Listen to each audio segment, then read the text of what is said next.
ನನ್ನ ಭವಿಷ್ಯ ಭಾರತದ ಪ್ರಚಂಡ ಪುಟಾಣಿಗಳೇ ನಮಸ್ಕಾರ. ನಾನು ನಿಮ್ಮ ಬಾಲಾಜಿ ಕೃಷ್ಣನ್, ವಾಣಿಜ್ಯ ಉಪನ್ಯಾಸಕ. ಬನ್ನಿ ಕಲಿಯೋಣ, ನಲಿಯೋಣ, ಬೆಳೆಯೋಣ, ನವ ಕರ್ನಾಟಕದ ನಿರ್ಮಾಣ ಮಾಡೋಣ.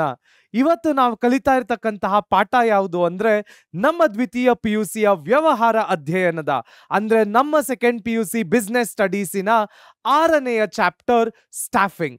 ಸ್ಟಾಫಿಂಗ್ ಅಲ್ಲಿ ಏನೆಲ್ಲ ಕಲಿಯ ಸಿಗುತ್ತೆ, ಈ ಚಾಪ್ಟರ್ ನಲ್ಲಿ ಇರ್ತಕ್ಕಂತಹ ಡಿಸ್ಟ್ರಿಬ್ಯೂಷನ್ ಆಫ್ ಮಾರ್ಕ್ಸ್ ಏನು, ಒಮ್ಮೆ ಮೆಲುಕು ಹಾಕೋಣ ಬನ್ನಿ. ನಮ್ಮ ಸ್ಟಾಫಿಂಗ್ ಚಾಪ್ಟರಿನಿಂದ 1 ಮಾರ್ಕ್ 2 ಪ್ರಶ್ನೆ, 2 ಮಾರ್ಕ್ 1 ಪ್ರಶ್ನೆ, 4 ಮಾರ್ಕ್ 1 ಪ್ರಶ್ನೆ, 8 ಮಾರ್ಕ್ ಕೂಡ 1 ಪ್ರಶ್ನೆ ಬರುತ್ತೆ.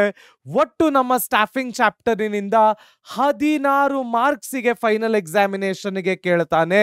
ಸೊ ಈ ಚಾಪ್ಟರಿನಿಂದ ಒಟ್ಟು 16 ಮಾರ್ಕ್ಸಿಗೆ ಫೈನಲ್ ಎಕ್ಸಾಮಿನೇಷನ್ಗೆ ಬರುತ್ತೆ. ಹಾಗಾದ್ರೆ ಈ ಪಾಠದಲ್ಲಿ ಏನೆಲ್ಲ ಕಲಿಯ ಸಿಗುತ್ತೆ ನೋಡೋಣ ಬನ್ನಿ. Meaning of staffing. ಸ್ಟಾಫಿಂಗ್ ಅಂದ್ರೆ ಏನು ಅರ್ಥ? ಯಾವಾಗ್ಲೂ ತಿಳ್ಕೊಳ್ಳಿ, ಯಾವುದೇ ಒಂದು ಸಂಸ್ಥೆಯಲ್ಲಿ ಹ್ಯೂಮನ್ ರಿಸೋರ್ಸಸ್ ಅಥವಾ ಜನ ಸಂಪನ್ಮೂಲ ಅಂತಕ್ಕಂಥದ್ದು ಬಹಳ ಬಹಳ ಬಹಳ ಮುಖ್ಯವಾಗಿರ್ತಕ್ಕಂಥ ಪಾತ್ರ ವಹಿಸುತ್ತೆ. ಆ ಹ್ಯೂಮನ್ ರಿಸೋರ್ಸ್ ಡಿಪಾರ್ಟ್ಮೆಂಟ್ ಅಲ್ಲಿ ಅಥವಾ human resources of the organisation ಅಲ್ಲಿ ಏನೋ ಒಂದು ಫಂಕ್ಷನ್ ಇರುತ್ತೆ. ಅವರು ಯಾವ ರೀತಿ ತಮ್ಮ ಕಂಪನಿಯಲ್ಲಿ ಅಥವಾ ತಮ್ಮ ಸಂಸ್ಥೆಯಲ್ಲಿ ಇರ್ತಕ್ಕಂತಹ ವೇಕೆಂಟ್ ಪೊಸಿಷನ್ಗಳನ್ನ ಫಿಲ್ ಮಾಡ್ಕೊಳ್ತಾರೆ, ಯಾವ ಯಾವ ರೀತಿಯಲ್ಲಿ ಯಾವ ಯಾವ ರಿಸೋರ್ಸಸ್ ನ ಮುಖೇನ ಆ ವೇಕೆಂಟ್ ಪೊಸಿಷನ್ಗಳು ಫಿಲ್ ಆಗುತ್ತೆ ಅಂತಕ್ಕಂಥ ಪ್ರೊಸೀಜರ್ ಅನ್ನ ಕಲಿಯಕ್ಕೆ ನಾವೇನಂತ ಕರಿತೀವಿ? ಸ್ಟಾಫಿಂಗ್ ಅಂತ ಕರಿತೀವಿ. ಸೊ ಸ್ಟಾಫಿಂಗ್ ಅಂದ್ರೆ ಏನು? Staffing is a critical management function that puts right people in the right jobs. ನಾನು ಹೇಳಿದ ಹಾಗೆ ಯಾವುದೇ ಒಂದು ಸಂಸ್ಥೆಯಲ್ಲಿ ಯಾವ ಯಾವ ವೇಕೆಂಟ್ ಪೊಸಿಷನ್ಗಳಿವೆ, ಆ ವೇಕೆಂಟ್ ಪೊಸಿಷನ್ಗಳಿಗೆ ಯಾವ ಯಾವ ರೀತಿಯಲ್ಲಿ ನಾವು ಜನರನ್ನ ಕರ್ಕೊಂಡು ಬಂದು ಕೆಲಸವನ್ನ ಮಾಡಿಸಬೇಕು, ಇವನ್ನೆಲ್ಲ ಸಾಮಾನ್ಯವಾಗಿ human resource department of the organisation decide ಮಾಡ್ತಾರೆ. ಆ ಜನರನ್ನ ಕರ್ಕೊಂಡ್ಬಂದು ಕೆಲಸ ಮಾಡಿಸ್ಲಿಕ್ಕೆ ಇರ್ತಕ್ಕಂಥ ಪ್ರೊಸೀಜರಿಗೆ ನಾವೇನಂತ ಕರಿತೀವಿ? ಸ್ಟಾಫಿಂಗ್ ಅಂತ ಕರಿತೀವಿ. ಒಂದು ಪ್ರಾವರ್ಬ್ ಇದೆ, put the right man at the right place on the right job, he will create wonders ಅಂತ. ಯಾವುದೇ ಒಂದು ವೇಕೆಂಟ್ ಪೊಸಿಷನ್ಗೆ ಒಬ್ಬ ಕರೆಕ್ಟ್ ಆದ ವ್ಯಕ್ತಿ, ಒಬ್ಬ ಸ್ಯೂಟಬಲ್ ವ್ಯಕ್ತಿಯನ್ನ ಕರೆಕ್ಟ್ ಆದ ಪೊಸಿಷನ್ಗೆ, ಸ್ಯೂಟಬಲ್ ಪೊಸಿಷನ್ಗೆ ನಾವು ಕರ್ಕೊಂಡು ಬಂದಾಗ ನಮ್ಮ ಆರ್ಗನೈಸೇಷನಿನ ಗೋಲ್ಸ್ ಏನಿದೆ ಅದು ಅಚೀವ್ ಮಾಡೋದು ಬಹಳ ಸುಲಭವಾಗುತ್ತೆ. ಆರ್ಗನೈಸೇಷನ್ ಪ್ರೊಡಕ್ಟಿವಿಟಿ ಆಗಿರ್ಬೋದು, ಪ್ರಾಫಿಟ್ಗಳಾಗಿರ್ಬೋದು ದ್ವಿಗುಣ ತ್ರಿಗುಣಗಳಾಗ್ತಾ ಹೋಗುತ್ತೆ. ಹಲವಾರು ಬೆನಿಫಿಟ್ಸ್ ಕೂಡ ಸಂಸ್ಥೆಗೆ ಆಗುತ್ತೆ ಮಕ್ಕಳೇ. ಹಾಗಾದ್ರೆ it begins with workforce planning. ಅದು recruitment, selection, training, development, promotion, compensation ಮತ್ತು ಪರ್ಫಾರ್ಮೆನ್ಸ್ ಅಪ್ರೇಸಲ್ ಇವೆಲ್ಲವೂ ಕೂಡ ನಮ್ಮ ಸ್ಟಾಫಿಂಗಿನ ಪಾರ್ಟ್ ಆಗುತ್ತೆ. ರೆಕ್ರೂಟ್ಮೆಂಟ್ ಅಂದ್ರೆ ಏನು ಅರ್ಥ? ಯಾವುದೇ ವೇಕೆಂಟ್ ಪೊಸಿಷನ್ಗಳಿದ್ರೆ ಅದನ್ನ ನ್ಯೂಸ್ ಪೇಪರ್ ಅಲ್ಲಿ ಆಗಿರ್ಬೋದು, ಲಿಂಕ್ಡ್ಇನ್ ಅಲ್ಲಿ ಆಗಿರ್ಬೋದು, ವಾಟ್ಸ್ಆಪ್ ಮುಖಾಂತರ ಆಗಿರ್ಬೋದು, ಹಲವಾರು ಸೋಷಿಯಲ್ ಮೀಡಿಯಾ ಪ್ಲಾಟ್ಫಾರ್ಮ್ಗಳಿವೆ, Naukri.com ಆಗಿರ್ಬೋದು, ಇದರ ಮುಖಾಂತರ ಆಡ್ಗಳನ್ನ ಕೊಟ್ಟು ರೆಕ್ರೂಟ್ಮೆಂಟ್ ಅಂದ್ರೆ ಜನರನ್ನ ಕೆಲಸಕ್ಕೆ ತೆಗೆದುಕೊಳ್ಳೋದು. ನೆಕ್ಸ್ಟ್ ಸೆಲೆಕ್ಷನ್, ಜನಗಳನ್ನ ಇಂಟರ್ವ್ಯೂಗೆ ಕರೆದುಕೊಂಡು ಬಂದ ನಂತರ ಅವರನ್ನ ಯಾವ ರೀತಿಯಲ್ಲಿ ನಾವು ಸೆಲೆಕ್ಟ್ ಮಾಡಬೇಕು, ಆಪ್ಟಿಟ್ಯೂಡ್ ಟೆಸ್ಟ್ಗಳನ್ನ ಕೊಡಬೇಕಾ, ಪರ್ಸನಲ್ ಇಂಟರ್ವ್ಯೂಗಳನ್ನ ಕೊಡಬೇಕಾ, ಗ್ರೂಪ್ ಡಿಸ್ಕಷನ್ಗಳನ್ನ ಮಾಡಿಸ್ಬೇಕಾ, ಆಪ್ಟಿಟ್ಯೂಡ್ ಟ್ರೈನಿಂಗ್ಗಳನ್ನ ಕೊಡಬೇಕಾ, ಯಾವ ರೀತಿಯಲ್ಲಿ ಅವರನ್ನ ಸೆಲೆಕ್ಷನ್ ಮಾಡ್ಕೊಳ್ಬೇಕು ಅನ್ನೋದು ಸೆಕೆಂಡ್. ಆದ್ರೆ ಟ್ರೈನಿಂಗ್ ಅಂಡ್ ಡೆವಲಪ್ಮೆಂಟ್, ನಮ್ಮ ಆರ್ಗನೈಸೇಷನ್ಗೆ ಬೇಕಾಗಿರ್ತಕ್ಕಂತಹ ಸ್ಕಿಲ್ಗಳನ್ನ ಆ ವ್ಯಕ್ತಿಯಲ್ಲಿ ಇನ್ಕಲ್ಕೇಟ್ ಮಾಡೋದು ಹೇಗೆ? Training and development. ಪ್ರಮೋಷನ್, ಒಮ್ಮೆ ಅವನು ಆರ್ಗನೈಸೇಷನ್ಗೆ ಬಂದ ನಂತರ ಅವನ ಪರ್ಫಾರ್ಮೆನ್ಸ್ ಅನ್ನ ಅಪ್ರೇಸಲ್ ಮಾಡ್ತಾ, ಅವನ ಪರ್ಫಾರ್ಮೆನ್ಸ್ ಯಾವ ರೀತಿ ಇದೆ ಅಂತ ನೋಡ್ತಾ ಅವನಿಗೆ ಕಾಂಪನ್ಸೇಷನ್ ಅನ್ನ ಡಿಸೈಡ್ ಮಾಡೋದು, ಪ್ರಮೋಷನ್ಗಳನ್ನ ಡಿಸೈಡ್ ಮಾಡೋದು, ಇವೆಲ್ಲವೂ it is a part of staffing. So the foundation of any organisation is the talented and hard working people who are the principal assets of the firm. ಇದಕ್ಕೆ ನಾನೊಂದು ಸಣ್ಣದಾಗಿ ಹೇಳಲಿಕ್ಕೆ ಇಷ್ಟಪಡ್ತೀನಿ. ನಮ್ಮ ನಾರಾಯಣ್ ಮೂರ್ತಿ ಸಾಹೇಬ್ರು ಯಾವಾಗಲೂ ಹೇಳ್ತಾರೆ, for Infosys employees are the assets of the firm ಅಂತ. ನಾವು ಯಾವತ್ತು ನಮ್ಮ ಎಂಪ್ಲಾಯೀಸ್ ಅನ್ನ ಅಪ್ಪ ನಾವು ಇವನಿಗೆ ಸ್ಯಾಲ್ರಿ ಕೊಡಬೇಕು, ಇವನು ನಮ್ಮ ಕಂಪನಿಯ ಲಯಬಿಲಿಟಿ ಆಗೋದಾ ಖರ್ಚಾಗೋದಾ ಅಂತ ಯೋಚನೆ ಮಾಡಲಿಕ್ಕೆ ಶುರು ಮಾಡ್ತೀವೋ ಅವತ್ತು ಆರ್ಗನೈಸೇಷನ್ ಬಿದ್ದ ಹಾಗೆ. ಯಾವತ್ತು ಒಂದು ಸಂಸ್ಥೆ ಇವನು ನನ್ನ ಎಂಪ್ಲಾಯಿ, ಇವನನ್ನ ಪ್ರೊಟೆಕ್ಟ್ ಮಾಡೋದು ನನ್ನ ಜವಾಬ್ದಾರಿ ಅಂತ ಒಂದು ಸಂಸ್ಥೆ ಯೋಚನೆ ಮಾಡುತ್ತೋ ಅವತ್ತಿನ ಕಾಲಘಟ್ಟಕ್ಕೆ ಆ ಎಂಪ್ಲಾಯಿ ಕೂಡ ಆ ಸಂಸ್ಥೆಯ ಬಗ್ಗೆ ಆ ರೀತಿಯೇ ಯೋಚನೆ ಮಾಡ್ತಾನೆ. ಸಂಸ್ಥೆಗೆ ತನ್ನ ಎಲ್ಲವನ್ನು ಸರ್ವಸ್ವವನ್ನು ಕೊಟ್ಟು ಕೆಲಸ ಮಾಡ್ತಾನೆ. ಅಂತ ವ್ಯಕ್ತಿಗಳು ಸಂಸ್ಥೆಗೆ ಅಸೆಟ್ಸ್ ಆಗ್ತಾರೆ, ಆಸ್ತಿ ಆಗ್ತಾರೆ. ಅವರು ಲಯಬಿಲಿಟಿ ಅಥವಾ ಖರ್ಚು ಆಗ್ಲಿಕ್ಕೆ ಸಾಧ್ಯವೇ ಇಲ್ಲ ಮಕ್ಕಳೇ. Next, adequate staffing is essential for organizational success. ನಾನು ಒಬ್ಬ ವ್ಯಕ್ತಿಯನ್ನ ಇಟ್ಕೊಂಡು 10 ಜನರ ಕೆಲಸ ಮಾಡೋದು, ಸೊ ಒಬ್ಬ ವ್ಯಕ್ತಿಯನ್ನ ಇಟ್ಕೊಂಡು ಎಲ್ಲ ಡಿಪಾರ್ಟ್ಮೆಂಟ್ಗಳ ಕೆಲಸವನ್ನ ಮಾಡಿಸೋದು, adequate staffing ಇಲ್ಲದೆ ಇರುವಂತದ್ದು, ಇವೆಲ್ಲವನ್ನು ಮಾಡಬಾರ್ದು.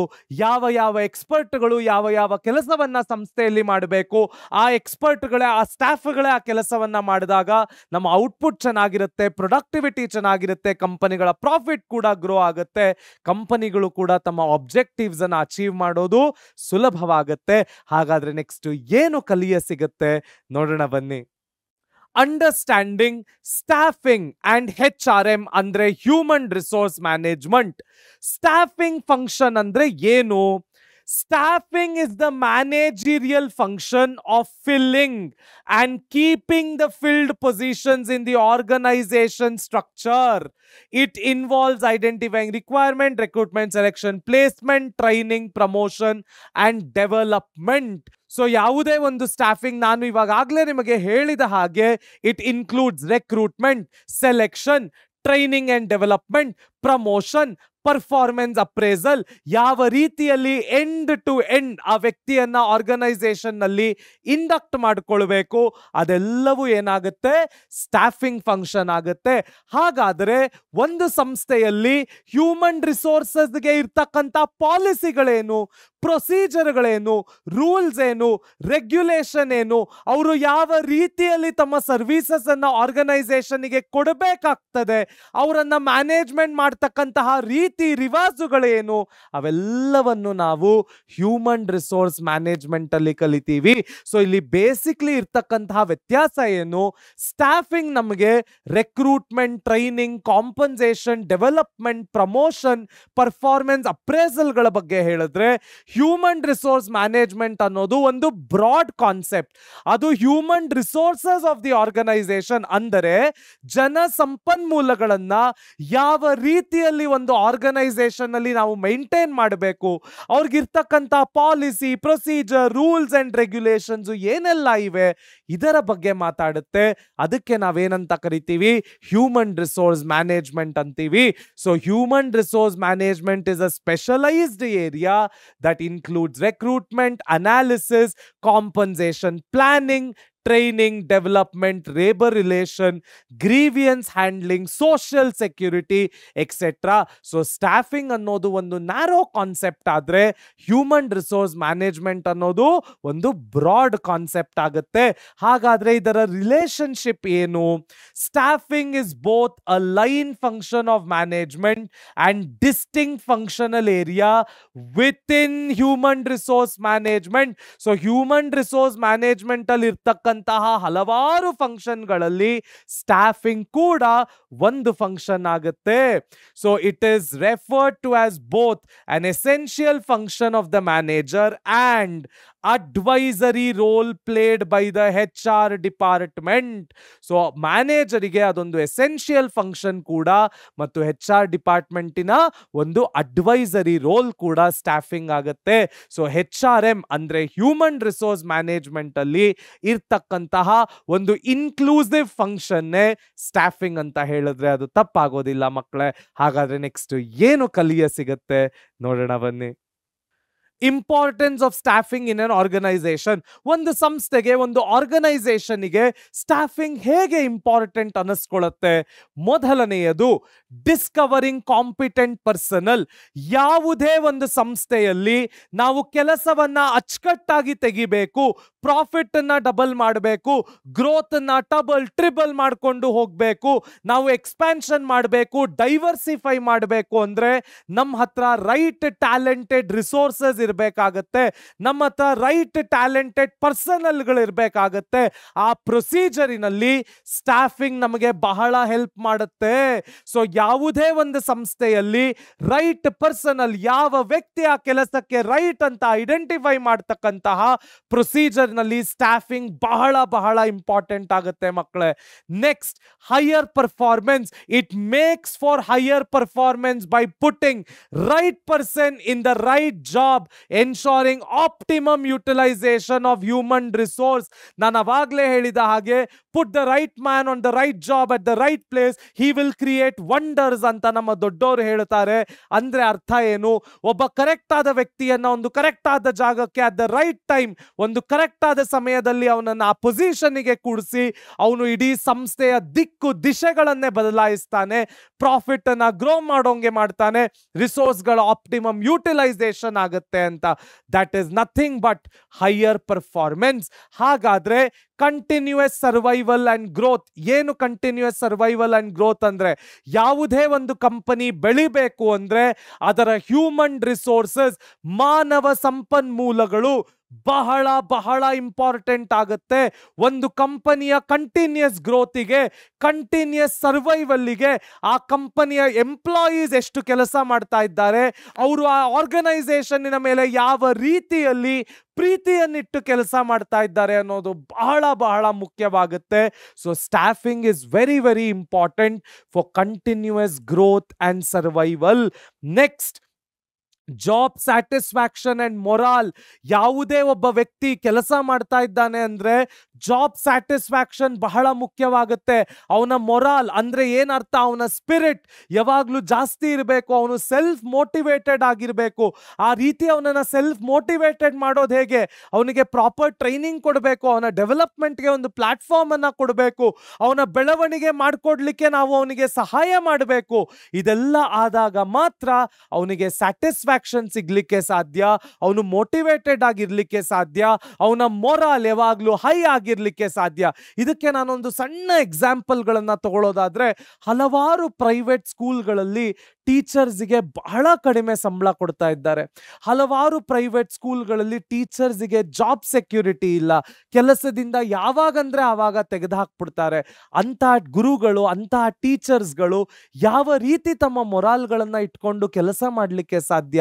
ಅವರು ಮಾಡ್ತಾ ಇರ್ತಕ್ಕಂತಹ ಕೆಲಸದಲ್ಲಿ ಅವರಿಗೆ ಜಾಬ್ ಸ್ಯಾಟಿಸ್ಫ್ಯಾಕ್ಷನ್ ಬರಲಿಕ್ಕೆ ಹೇಗೆ ಸಾಧ್ಯ? ಇಂತಹ ಶಿಕ್ಷಕರಿಗೆ, ಇಂತಹ ಟೀಚರ್ಸ್ಗೆ ಒಂದು ಸಮಾಜವಾಗಿ ನಾವು ನಿಜವಾಗ್ಲೂ ನ್ಯಾಯವನ್ನ ಕೊಡಿಸ್ಬೇಕು. That is the importance of staffing in an organization ಮಕ್ಕಳ. ಇದಕ್ಕಿಂತ ಉತ್ತಮವಾದ ರಿಯಲ್ ಲೈಫ್ ಉದಾಹರಣೆಗಳು ಸಿಗ್ಲಿಕ್ಕೆ ಸಾಧ್ಯವೇ ಇಲ್ಲ ಅನ್ನೋದು ನನ್ನ ಭಾವನೆ. ಹಾಗಾದ್ರೆ ನೆಕ್ಸ್ಟ್ ಏನು ಕಲಿಯಕ್ಕೆ ಸಿಗುತ್ತೆ ನೋಡೋಣ ಬನ್ನಿ. Evolution of human resource management. Human resource management ಕಾಲದಿಂದ ಕಾಲಕ್ಕೆ ಯಾವ ರೀತಿ ಎವಲ್ಯೂಷನ್ ಆಗಿದೆ? ಮೊದಲನೆಯದು ಇಂಡಸ್ಟ್ರಿಯಲ್ ರೆವಲ್ಯೂಷನ್ ಇರಾ. ಇಂಡಸ್ಟ್ರಿಯಲ್ ರೆವಲ್ಯೂಷನ್ ಇರಾದಲ್ಲಿ ಹಲವಾರು ವ್ಯಕ್ತಿಗಳು ಲೇಬರ್ ರಿಲೇಟೆಡ್ ಪಾಲಿಸಿಗಳಿಗೋಸ್ಕರ ಹೋರಾಟ ಮಾಡಿದ್ರು. The concept of labour welfare officer emerged as a link between owners and workers during industrial revolution and trade revolution movement ಅಥವಾ trade union movement. ಏನದರ ಅರ್ಥ? The concept of labor welfare officer industrial revolution ಇನ ಸಮಯದಲ್ಲಿ bonded ಲೇಬರ್ಗಳ ತರ, ಸ್ಲೇವ್ಗಳ ತರ ಜನರ ಹತ್ರ ಕೆಲಸಗಳನ್ನ ಮಾಡಿಸ್ತಾ ಇದ್ರು.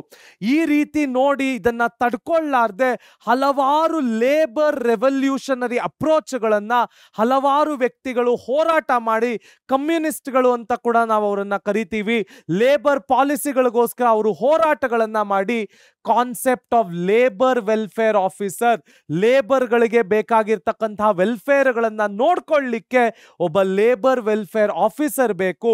ಆ ಲೇಬರ್ ವೆಲ್ಫೇರ್ ಆಫೀಸರ್ ಓನರ್ಗಳು ಅಂದ್ರೆ ಮ್ಯಾನೇಜ್ಮೆಂಟ್ಗಳು ಮತ್ತು ವರ್ಕರ್ಗಳ ನಡುವಿನ ಲಿಂಕ್ ಆಗಿರ್ತಾನೆ.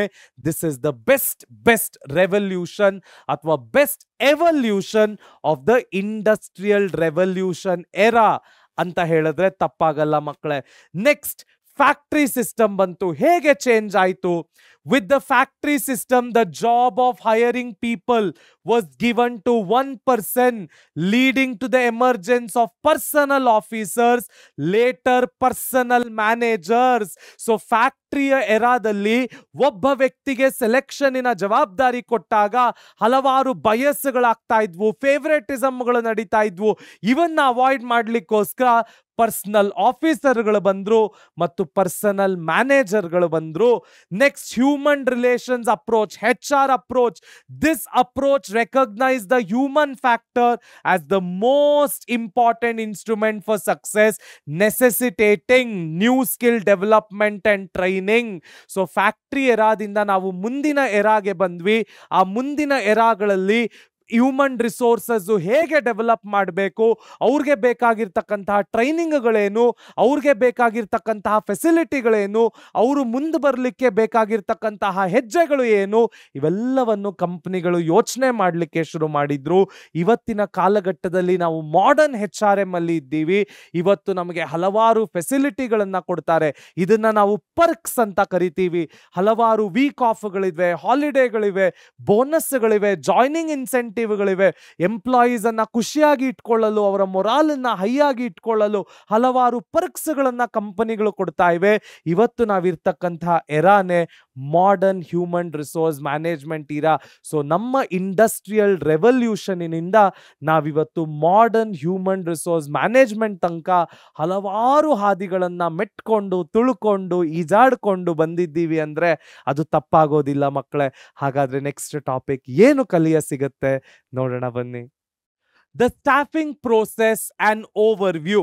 ಏನು ಸ್ಟಾಫಿಂಗ್ ಪ್ರೋಸೆಸ್? ಮೊದಲನೆಯದು estimating man power requirements. So ಯಾವುದೇ ಒಂದು ಸಂಸ್ಥೆಯಲ್ಲಿ ಕೆಲಸಗಳು ಇರುವ ಹಾಗೆ ಅದಕ್ಕೆ ಯಾವ ಯಾವ ಮ್ಯಾನ್ ಪವರಿನ ಅವಶ್ಯಕತೆ ಇದೆ, ಎಷ್ಟು ಮ್ಯಾನ್ ಪವರಿನ ಅವಶ್ಯಕತೆ ಇದೆ ಅಂತ ಲೆಕ್ಕ ಹಾಕ್ತಕ್ಕಂಥದ್ದು ಬಹಳ ಮುಖ್ಯವಾಗುತ್ತೆ. ಲೆಕ್ಕ ಹಾಕಿದರೆ ಅಷ್ಟೇ ಸಾಲದು. ಆ ಮ್ಯಾನ್ ಪವರ್ಗಳನ್ನು ಫಿಲ್ ಮಾಡಿಕೊಳ್ಳಿಕ್ಕೆ ಆಡ್ಗಳನ್ನು ಕೊಡಬೇಕು, ಅಡ್ವರ್ಟೈಸ್ಮೆಂಟ್ಗಳನ್ನು ಕೊಡಬೇಕು, ಇಂಟರ್ವ್ಯೂಗಳನ್ನು ನಡೆಸಬೇಕು, ಅವರನ್ನ ಯಾವ ಯಾವ ಸೋರ್ಸ್ಗಳಿಂದ ನಾವು ಒಳಗೆ ತರಬೇಕು ಅಂತ ಯೋಚನೆ ಮಾಡಬೇಕಾಗತ್ತೆ. ಅದಕ್ಕೆ ನಾವೇನಂತ ಕರಿತೀವಿ? ರೆಕ್ರೂಟ್ಮೆಂಟ್ ಅಂತ ಕರಿತೀವಿ.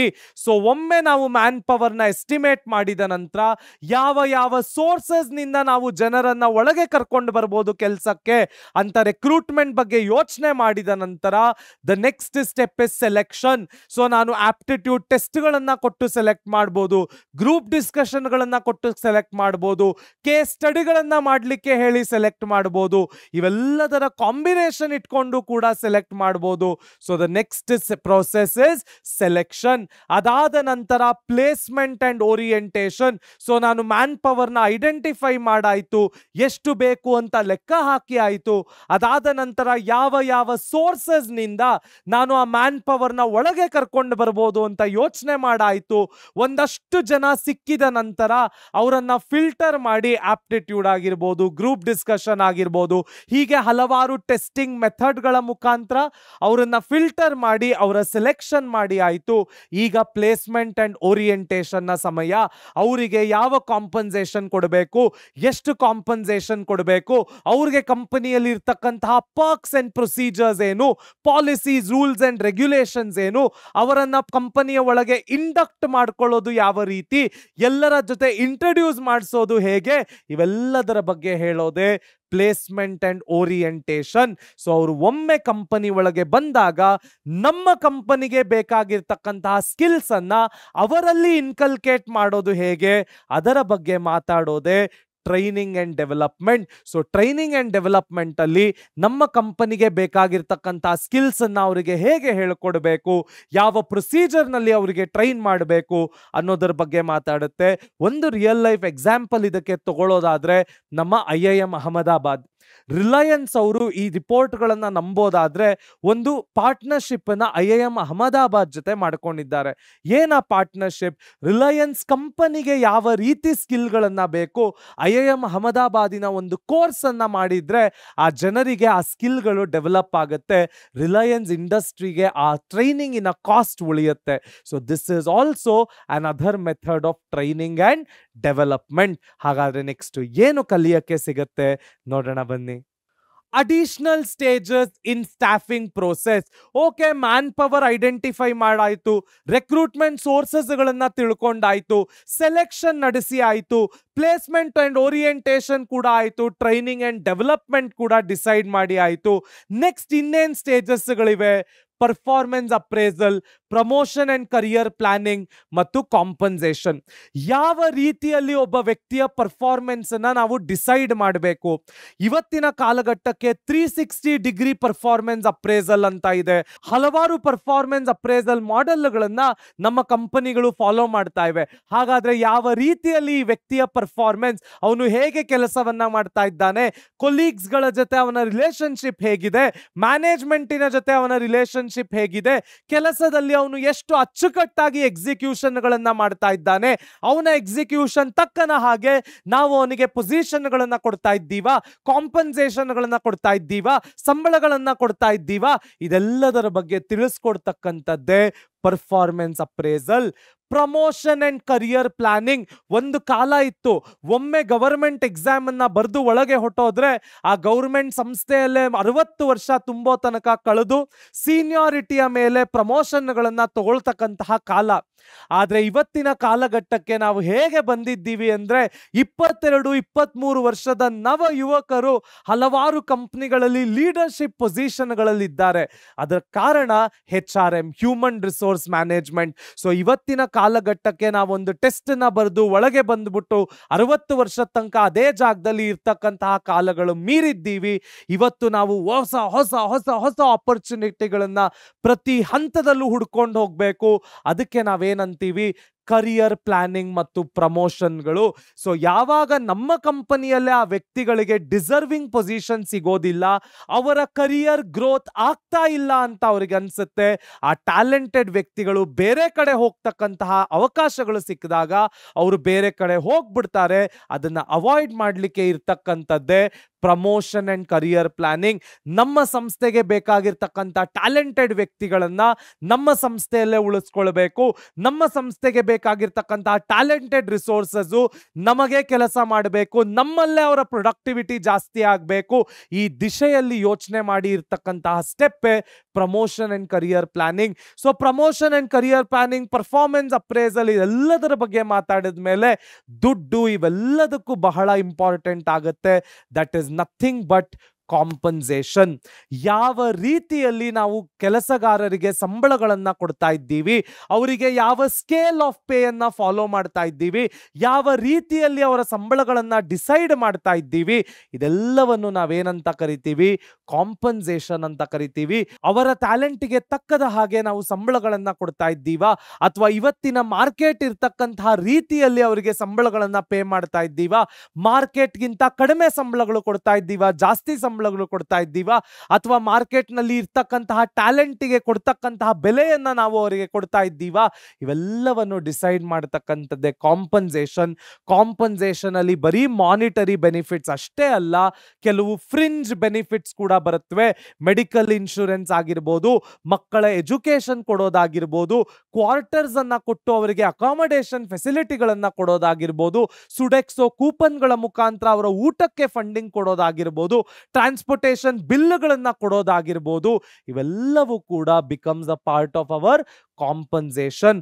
ಹಾಗಾದ್ರೆ ನೆಕ್ಸ್ಟ್ ಏನು ಕಲಿಯಕ್ಕೆ ಸಿಗತ್ತೆ ನೋಡೋಣ ಬನ್ನಿ. Recruitment, finding the right talent. ಏನು ರೆಕ್ರೂಟ್ಮೆಂಟ್ ಅಂದ್ರೆ? ಯಾವಾಗ್ಲೂ ತಿಳ್ಕೊಳ್ಳಿ, ನಮ್ಮ ಕಂಪನಿಯಲ್ಲಿ ಬೇಕಾಗಿರ್ತಕ್ಕಂತಹ ಮ್ಯಾನ್ ಪವರ್ಗಳು ಏನು ಅಂತ ನಾವು ಒಮ್ಮೆ ಲೆಕ್ಕ ಹಾಕಿದ್ಮೇಲೆ ಈಗ ಯೋಚನೆ ಮಾಡುವಂತ ಸಮಯ. ಯಾವುದೇ ಒಂದು ಕಂಪನಿಗೆ 2 ಸೋರ್ಸಸ್ ಆಫ್ ರೆಕ್ರೂಟ್ಮೆಂಟ್ ಇರುತ್ತೆ. ಏನ 2 ಸೋರ್ಸಸ್? ಒಂದು ಎಕ್ಸ್ಟರ್ನಲ್ ಸೋರ್ಸಸ್ ಆಫ್ ರೆಕ್ರೂಟ್ಮೆಂಟ್, ಮತ್ತೊಂದು ಇಂಟರ್ನಲ್ ಸೋರ್ಸಸ್ ಆಫ್ ರೆಕ್ರೂಟ್ಮೆಂಟ್. ಹೇಗೆ ಕ್ಯಾಂಡಿಡೇಟ್ಗಳನ್ನ ಐಡೆಂಟಿಫೈ ಮಾಡೋದು, ಅದೇ recruitment. So there is internal sources of recruitment ಮತ್ತು there is external sources of recruitment. ಏನು ಇಂಟರ್ನಲ್ ಸೋರ್ಸಸ್ ಆಫ್ ರೆಕ್ರೂಟ್ಮೆಂಟ್ ಅಂದ್ರೆ, ನಮ್ಮ ಕಂಪನಿಯ ಒಳಗೆ ಪ್ರಮೋಷನ್ ಕೊಟ್ಟು ನಾವು ಯಾವ್ದಾದ್ರು ವ್ಯಕ್ತಿಯನ್ನ ಮೇಲಿನ ಪೊಸಿಷನ್ ಕಳಿಸ್ಬೋದಾ, ಅಥವಾ ನಮ್ಮ ಕಂಪನಿ ಒಳಗೆ ಟ್ರಾನ್ಸ್ಫರ್ ಗಳನ್ನ ಕೊಟ್ಟು ನಾವು ವ್ಯಕ್ತಿಗಳನ್ನ ಮೇಲಿನ ಪೊಸಿಷನ್ಗಾಗಿರ್ಬೋದು ಅಥವಾ ಬೇರೆ ಬಿಸ್ನೆಸ್ ಗಳಿಗಾಗಿರ್ಬೋದು ಕಳಿಸ್ಬೋದಾ? ಈ ರೀತಿ ಯೋಚನೆ ಮಾಡೋದೇ ಇಂಟರ್ನಲ್ ಸೋರ್ಸಸ್ ಆಫ್ ರೆಕ್ರೂಟ್ಮೆಂಟ್. ಅದೇ ರೀತಿಯಲ್ಲಿ ನಾವು ಹೊರಗಡೆಯಿಂದ Naukri.com ಮುಖಾಂತರ ಆಗಿರ್ಬೋದು, ಟೈಮ್ಸ್ ಜಾಬ್ಸ್ ಮುಖಾಂತರ ಆಗಿರ್ಬೋದು, 99jobs.com ಮುಖಾಂತರ ಆಗಿರ್ಬೋದು, ಲಿಂಕ್ಡ್ ಇನ್ ಮುಖಾಂತರ ಆಗಿರ್ಬೋದು, ನ್ಯೂಸ್ ಪೇಪರ್ಗಳ ಮುಖಾಂತರ ಆಗಿರ್ಬೋದು, ಈ ರೀತಿ ಹಲವಾರು ಎಕ್ಸ್ಟರ್ನಲ್ ಸೋರ್ಸಸ್, ಯಾರೋ ಒಬ್ಬ ರೆಫರಲ್ ಕೊಡೋ ಮುಖಾಂತರ ಆಗಿರ್ಬೋದು, ಅಥವಾ ಯಾವುದೋ ಒಂದು ಆಚೆ ಕಡೆ ನಾವು ನೋಡಿ ಕರ್ಕೊಂಡು ಬಂದಿರತಕ್ಕಂಥ ಟ್ಯಾಲೆಂಟ್ಗಳಾಗಿರ್ಬೋದು, ಈ ರೀತಿ ಕಂಪನಿಗೆ ಸಂಬಂಧಪಟ್ಟದ್ದಲ್ಲದೆ ಹೊರಗಡೆಯಿಂದ ಕರ್ಕೊಂಡು ಬರ್ತಕ್ಕಂತಹ ಟ್ಯಾಲೆಂಟ್ಗಳಿಗೆ ನಾವೇನಂತ ಕರಿತೀವಿ? ಎಕ್ಸ್ಟರ್ನಲ್ ಸೋರ್ಸಸ್ ಆಫ್ ರೆಕ್ರೂಟ್ಮೆಂಟ್ ಅಂತ ಕರಿತೀವಿ. ಸೊ ಮೊದಲಿಗೆ ನಾವು ಆ ಸೋರ್ಸಸ್ ಗಳನ್ನ ಐಡೆಂಟಿಫೈ ಮಾಡಬೇಕಾಗತ್ತೆ. ಎರಡನೆಯದು assess validity, evaluate the effectiveness. ನಾನು ಒಳಗಡೆಯೇ ಪ್ರಮೋಷನ್ ಅಥವಾ ಟ್ರಾನ್ಸ್ಫರ್ ಕೊಟ್ರೆ ಒಳ್ಳೇದಾ, ಹೊರಗಡೆಯಿಂದ ನಾನು ಟ್ಯಾಲೆಂಟ್ ಅಂದ್ರೆ ನನ್ನ ಕಂಪನಿಗೆ ಒಳ್ಳೇದಾಗತ್ತಾ, ಆ ವ್ಯಾಲಿಡಿಟಿಯನ್ನ ನಾನು ಅಸೆಸ್ ಮಾಡಬೇಕಾಗತ್ತೆ.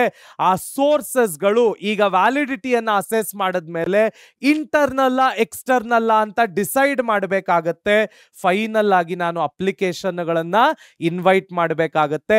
ಇಂಟರ್ನಲ್ ಸೋರ್ಸಸ್ ಆದ್ರೂ ನಾನು ಅಪ್ಲಿಕೇಶನ್ಗಳನ್ನ ಕೊಡಬೇಕಾಗತ್ತೆ, ಎಕ್ಸ್ಟರ್ನಲ್ ಸೋರ್ಸಸ್ ಆದ್ರೂ ನಾನು ಅಪ್ಲಿಕೇಶನ್ಗಳನ್ನ ಇನ್ವೈಟ್ ಮಾಡಬೇಕಾಗತ್ತೆ. ಯಾರನ್ನು ಫೋರ್ಸ್ ಮಾಡಿ ಒಂದು ಜಾಗದಿಂದ ಇನ್ನೊಂದು ಜಾಗಕ್ಕೆ ನಾನು ಕಳಿಸ್ಲಿಕ್ಕೆ ಸಾಧ್ಯ ಆಗೋದಿಲ್ಲ. ಹಾಗಾದ್ರೆ ನೆಕ್ಸ್ಟ್ ಏನು ಕಲಿಯ ಸಿಗತ್ತೆ ನೋಡೋಣ ಬನ್ನಿ. So internal sources of recruitment, ನಾನು ಇವಾಗಲೇ ಮಾತಾಡಿದ ಹಾಗೆ ಟ್ರಾನ್ಸ್ಫರ್ ಅಂಡ್ ಪ್ರಮೋಷನ್ಸ್. ಏನು ಟ್ರಾನ್ಸ್ಫರ್ ಅಂದ್ರೆ, ಸಾಮಾನ್ಯವಾಗಿ ಒಂದು ಜಾಗದಿಂದ ಇನ್ನೊಂದು ಜಾಗಕ್ಕೆ ಕಂಪನಿಯಲ್ಲಿ ವೇಕೆಂಟ್ ಆಗಿರ್ತಕ್ಕಂತಹ ಪೊಸಿಷನ್ಗಳನ್ನ ಫಿಲ್ ಮಾಡೋದಕ್ಕೆ ನಾವೇನಂತ ಕರಿತೀವಿ? ಟ್ರಾನ್ಸ್ಫರ್ಸ್ ಅಂತ ಕರಿತೀವಿ. ಸಾಮಾನ್ಯವಾಗಿ ಸರ್ಕಾರಿ ಡಿಪಾರ್ಟ್ಮೆಂಟ್ಗಳಲ್ಲಿ ಟ್ರಾನ್ಸ್ಫರ್ ಬಹಳ ಫೇಮಸ್.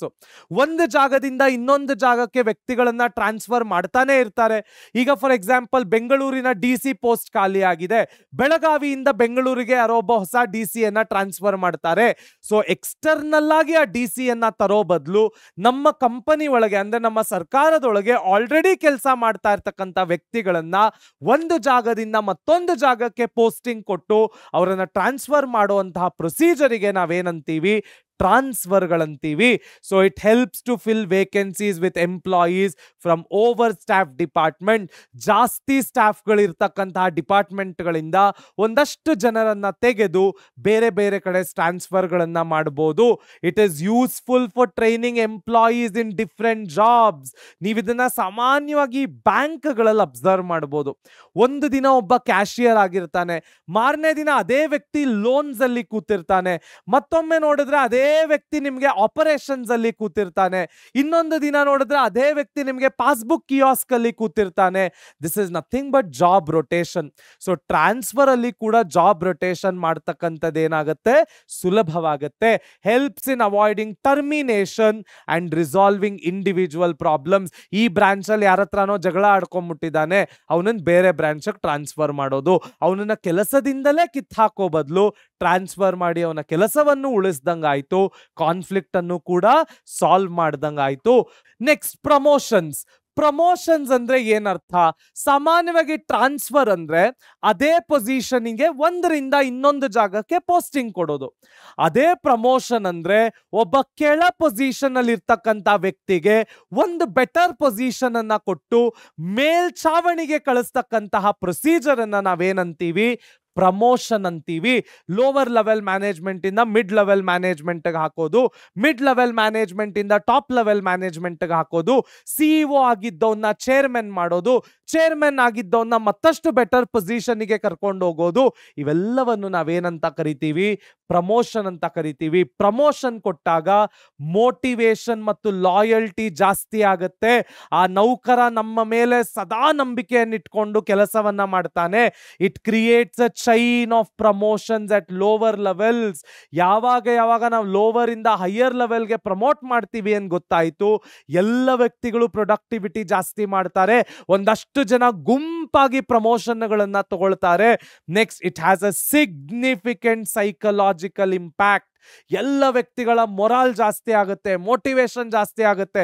ಅವನು ಪ್ರಮೋಷನ್ ತಗೊಂಡ ಹಾಗೆ ನಾನು ಪ್ರಮೋಷನ್ ತಗೊಳ್ಬೇಕು ಅನ್ಸುತ್ತೆ, ಅವನಿಗೆ ಸಂಬಳ ಜಾಸ್ತಿ ಆದ ಹಾಗೆ ನನಗೆ ಸಂಬಳ ಜಾಸ್ತಿ ಆಗಬೇಕು ಅನ್ಸುತ್ತೆ, ಅವನು ಬೆಟರ್ ಆದಂಗೆ ನಾನು ಬೆಟರ್ ಆಗಬೇಕು ಅನ್ಸುತ್ತೆ.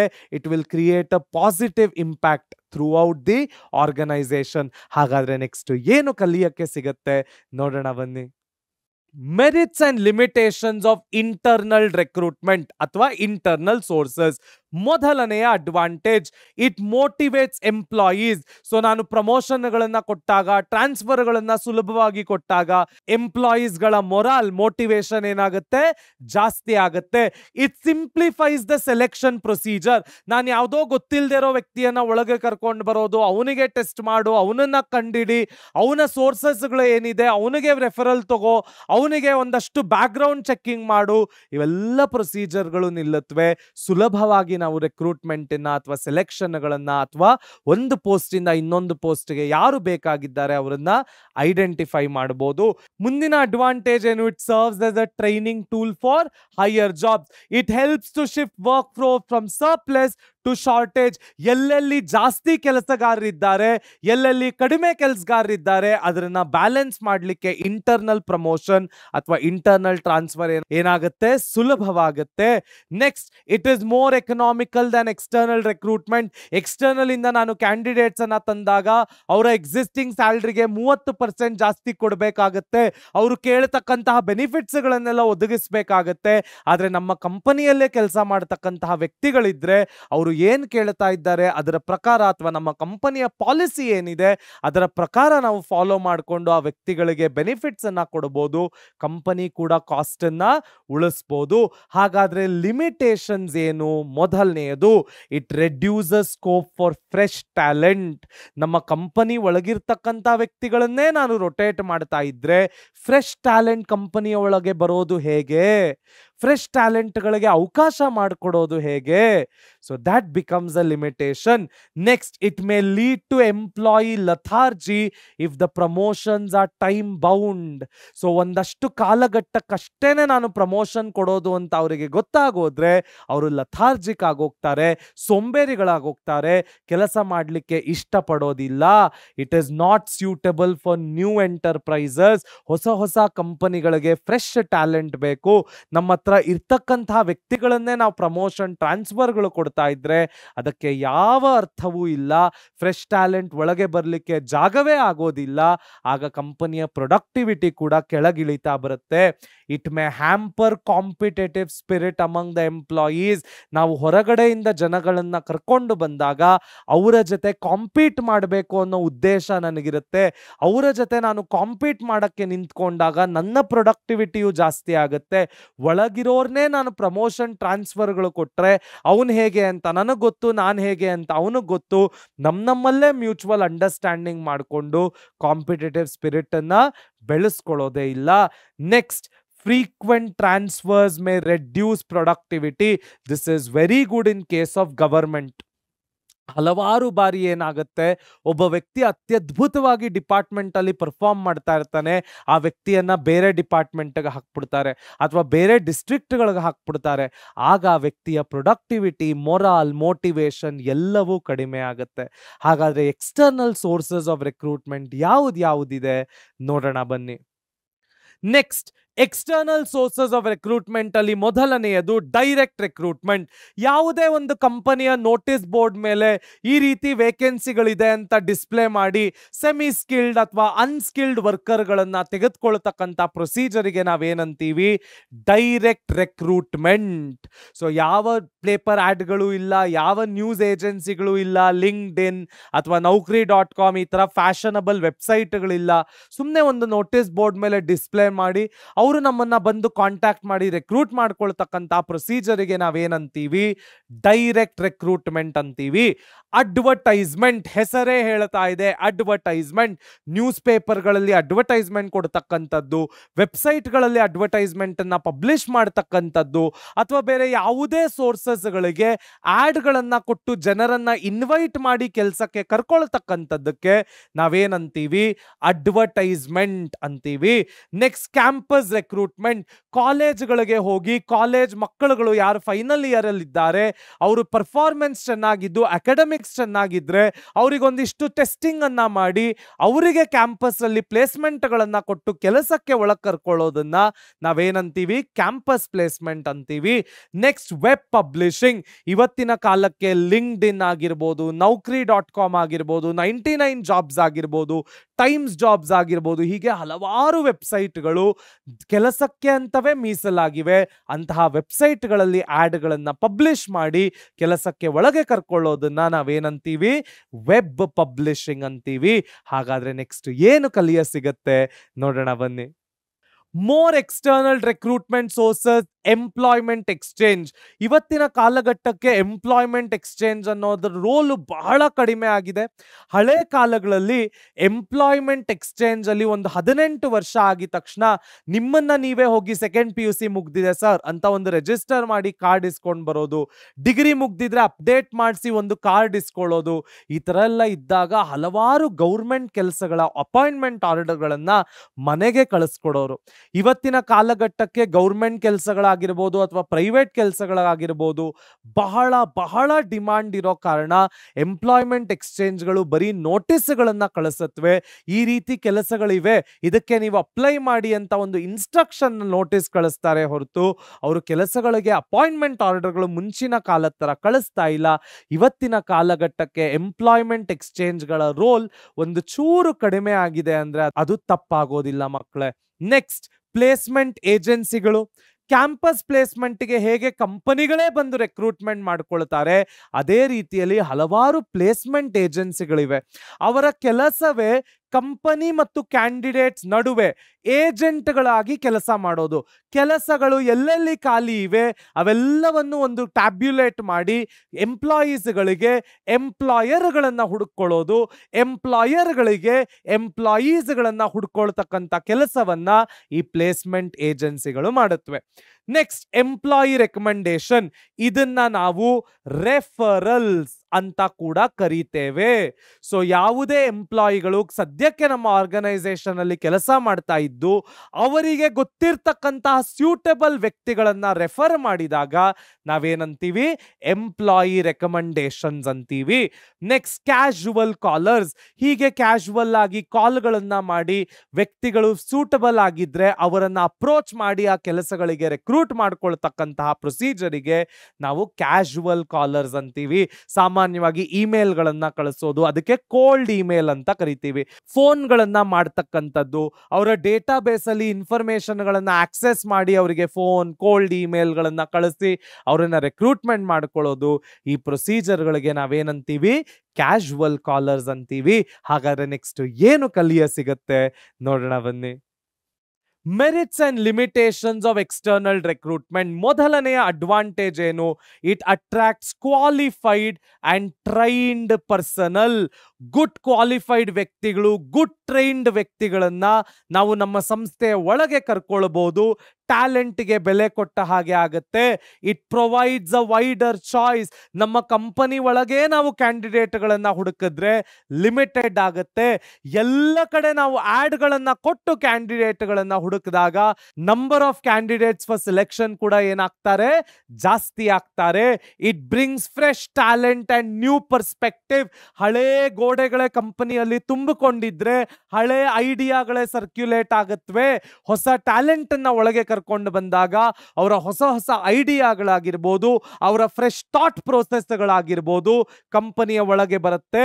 It creates a competitive spirit among existing staff. ಹೊಸ ಸ್ಟಾಫ್ ಇಷ್ಟು ಪರ್ಫಾರ್ಮ್ ಮಾಡ್ತಾ ಇದ್ದಾರೆ, ನಾವು ಅವರ ತಕ್ಕ ಹಾಗೆ ಪರ್ಫಾರ್ಮ್ ಮಾಡಬೇಕು, ನಾವು ಬಾಸ್ಗಳ ಹತ್ರ ಸೈ ಅನ್ನಿಸ್ಕೊಳ್ಬೇಕು ಅನ್ನೋ ಕಾಂಪಿಟೇಟಿವ್ ಸ್ಪಿರಿಟ್ ಬರುತ್ತೆ. ಹಾಗಾದ್ರೆ ಅದರ ಡಿಸ್ಅಡ್ವಾಂಟೇಜಸ್ ಏನು? ಮೊದಲನೆಯದು, may cause dissatisfaction among existing employees. This is a real problem. ಯಾವಾಗ ನಾವು ಹೊಸ ವ್ಯಕ್ತಿಗಳನ್ನ ಹೆಚ್ಚೆಚ್ಚು ಸಂಬಳಗಳನ್ನ ಕೊಟ್ಟು ಒಳಗೆ ಕರ್ಕೊಂಡು ಬರ್ತೀವಿ, ಎಕ್ಸಿಸ್ಟಿಂಗ್ ಎಂಪ್ಲಾಯೀಸ್ ಗಳಿಗೆ ಬೇಜಾರು ಶುರುವಾಗುತ್ತೆ. Next, it takes longer time to complete.